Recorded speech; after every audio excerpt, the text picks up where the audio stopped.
Right now, the recovery effort after Hurricane Ian struck Florida last week continues. The death toll from the destructive Category 4 storm now stands at 136 as rescuers continue to look for missing people.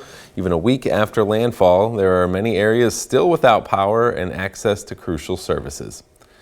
Now, last week, I spoke with Loves Park native Carson Racich, who now lives in the Fort Myers, Florida area. She evacuated ahead of Ian's landfall. I spoke with her again today, and her apartment on campus at Florida Gulf Coast University held up, but her family's timeshare was not as fortunate. We let her tell us what she saw when she went to check it out after Ian passed through. When I walked up to our property, I didn't recognize it at all. The entire office was completely gone.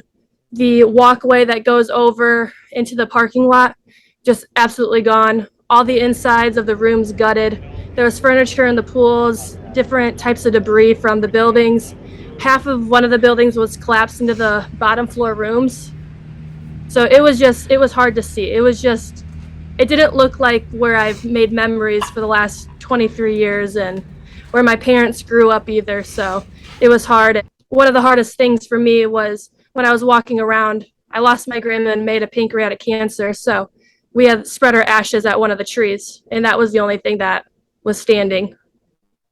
So that was really hard. I lost it. I was bawling. So to be able to see that that was still there, it's that she's still a part of us and still with us. If that tree was gone, I don't know how I would have reacted.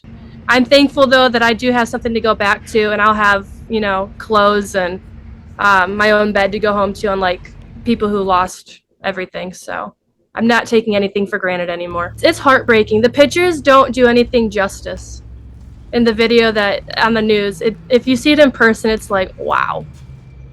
So it's hard to think when I go back over there on Saturday that the beaches that we'll go to on the weekends, or some of the golf courses that we go play, or some restaurants that we love going to, it's not going to be the same.